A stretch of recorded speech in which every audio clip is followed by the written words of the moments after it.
నర్సయ్య గారు, మీరేమంటారు? ఇదంతా చూస్తున్నారు కదా!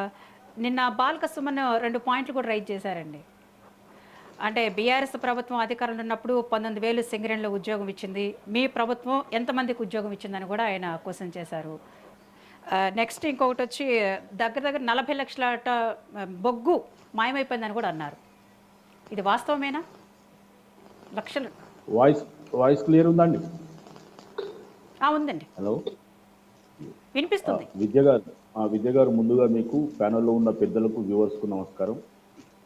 ఇప్పుడు మొట్టమొదటగా నేను చెప్పే విషయం ఏంటంటే, మిలిటెంట్ పోరాటాలు, ప్రభుత్వాస్తులను ధ్వంసం చేయండి, రైల్వే పట్టాలు కోసేయండి, జిఎం ఆఫీస్ తలగబెట్టండి, మొత్తం మందమరి లోటి పెట్టేసి ఏదో ఈ ప్రభుత్వ ఆస్తులు తలగబెట్టమని మిలిటెంట్ పోరాటాలు చేయమని ఎవరైతే పిలుపునిచ్చిందో బాల్క సుమన్ గారిని తక్షణమే అరెస్ట్ చేయాలి. ఎందుకంటే ఇలాంటి అరాచక శక్తులను వదిలేస్తే ఈ ల్యాండ్ ఆర్డర్ దెబ్బతింటుంది. రాజకీయ పార్టీలు, రాజకీయ నాయకులు వారి కార్యకర్తలను, వారికి సంబంధించిన వాళ్ళను వారికి చెప్పడంలో వేరే మార్గాలు ఉంటాయి.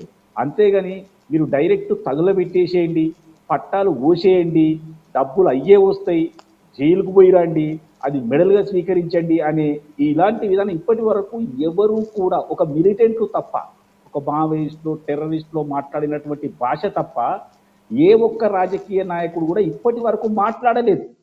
వాళ్ళు తప్పించుకోవడానికి ఏదేదో అటు తిప్పి ఇటు తిప్పి మాట్లాడొచ్చు కాక. కాబట్టి కాంగ్రెస్ పార్టీ తక్షణం ఇమీడియట్గా ఆల్రెడీ కేసు నమోదైంది కాబట్టి నంబలిలో ఇమీడియట్గా అరెస్ట్ చేసి శాశ్వతంగా జైలుకు పంపించాలి. ఎందుకంటే ఇలాంటి వారు బయట ఉంటే జనానికి నష్టం, ప్రభుత్వ ఆస్తులకు నష్టం, జనంకు సంబంధించిన ఆస్తులకు నష్టం. ఎవరికి ఆదర్శం అండి వీళ్ళు ఒకసారి ఎమ్మెల్యే, ఒకసారి ఎంపీ, ఒకసారి ఇవన్నీ చెప్పుకొని తిరిగే బాల్క సుమను ఇట్లా మాట్లాడవచ్చా? ఆయన యువకుడు, అంటే యువకులకు నువ్వు ఇచ్చే స్పీచ్ ఇదేనా? కాబట్టి తక్షణం ఇమీడియట్గా బాల్క సుమన్ గారిని జైలుకు తరలించాలి. నెంబర్ 2, వీరు దీనికి సంబంధించి ఆయన ఇంకో 2 మాటలు చెప్తాడు. నా మాటలను అటు ఇటు అతికిచ్చిరు, అది చేసిరు, ఇవన్నీ ఒత్తి ముచ్చట్లండి. Plain speaking. మరి అందరి ముందట ఇది తెలంగాణ భవన్లో మాట్లాడినటువంటి మాట, అందులో కటింగ్ లేదు, పేస్టింగ్ లేదు, ఏమీ లేదు. వాస్తవం. ఇప్పటి వరకు టీఆర్ఎస్ మిత్రుడు మాట్లాడింది ఆయన ఒప్పుకుంటుడు, ఓన్ చేసుకుంటుడు. ఎస్, అవును మాట్లాడు మా హీరో అని చెప్తా ఉన్నాడు.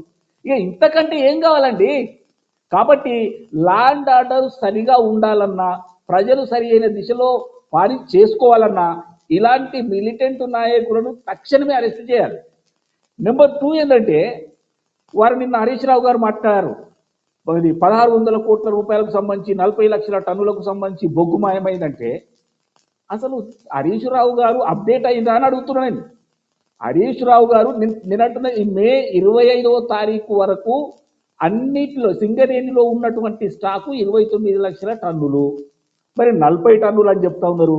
మీకు ఇంకో విషయం కూడా తెలిసినట్లేదు, ప్రతిరోజు ప్రొడక్షన్ అయితేనే ఉంటుంది.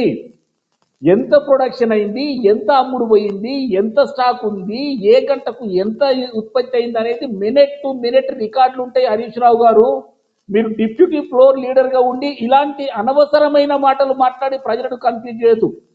వారు ఎందుకు మాట్లాడుతూ ఉన్నారు ఇలాంటి మాటలు అంటే 2 కారణాలు కనిపిస్తూ ఉన్నాయి.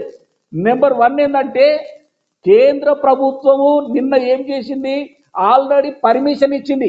ఛత్తీస్గఢ్ విద్యుత్ కొనుగోలుపై మీరు విచారణ చేయొచ్చు అని ప్రభుత్వము పర్మిషన్ ఇచ్చింది. దీన్ని సైడ్ ట్రాక్ చేయడానికి కొరకు వీళ్ళు ఇది అనవసరమైన విషయాలు బయటికి తీసుకొచ్చి 40 లక్షల టన్నులు మాయమైంది. ఇదేమైనా బంగారం అంటే చెవులు వేసుకొని పోవడానికి? ఇది బొగ్గు 40 లక్షల టన్నులు అని చెప్తున్నావు. వాస్తవంగా మే 25వ తారీఖు వరకు 29 లక్షల టన్నులు స్టాక్ ఉంది. మరి ఇవన్నీ బేరీజ్ వేసుకోకుండా దీన్ని సైడ్ ట్రాక్ చేయడానికి, డైవర్షన్ చేయడానికి, ఛత్తీస్గఢ్ కొనుగోళ్లపై పర్మిషన్ ఇచ్చింది, ఎట్లయినా జైలుకు పోతామన్న దాని మీద దీన్ని డైవర్ట్ చేసి ఏదో మసిపూసి మారడిగా చేయడానికి మాత్రమే హరీష్ రావు గారు ఈ 1600 కోట్లు, ఈ 40 లక్షల టన్నులు అన్నారు. మరి ఇంకొకటి ఏంటంటే, భారతీయ జనతా పార్టీని కాపాడడానికి 10 రోజులలో 4 సార్లు 7 రూపాయలు 8 రూపాయల వరకు పెట్రోల్ ఖర్చులు పెంచింది. కాబట్టి వాళ్ళను కూడా కాపాడాలంటే దాన్ని డైవర్ట్ చేయడానికి కూడా దీన్ని ఉపయోగించినట్టుగా కనిపిస్తూ ఉంది. అంటే ఒకసారి మిత్రుడిని కాపాడడానికి, రెండోసారి ఈ విచారణ వచ్చిందనేది ప్రజలలోకి వెళ్లకుండా ఉండడానికి కొరకు ఏదో ఒక బాంబు వేయాలి. కాబట్టి హరీష్ రావు గారు ఈ బొగ్గు బాంబు వేసిర్రు, అది తుస్సుమని పేలింది. ఇక మూడవది ఏంటంటే కేసీఆర్ మహా మహా మహా మహా పెద్ద మనిషి, ఆయన పరిపాలన అంతా స్వర్ణయుగం అన్నట్టు మిత్రుడు చెప్తా ఉన్నాడు. మీరు చేసినయే పెద్ద పొరపాట్లు. 420, 420, 420 కాదు, 420 హామీలు ఇచ్చారు మీరు. దళితుల్ని ముఖ్యమంత్రి చేస్తారని కంఠం చించుకొని చెప్పినటువంటి కేసీఆర్ గారు దళితుల్ని పూర్తిగా మోసం చేసినటువంటి కేసీఆర్ పాలన గురించి వాళ్ళు ఈ విధంగా మాట్లాడేంతవరకు సమంజసమండి? దళితుని ముఖ్యమంత్రి చేస్తా, దళితుని కుర్చీలో కూర్చున్నాడు. దళితులకు 3 ఎకరాల భూమి ఇస్తా, ఎవరు చెప్పిరాయా 3 ఎకరాలు ఇస్తారని? బడి సంచి కాడ కొట్లాట, ప్రభుత్వం దగ్గర భూమి లేదని ఎత్తేసిండు. ఇక రైతులు అని చెప్పుకునే రైతులకు 2017లో ఏం చెప్పిండండి?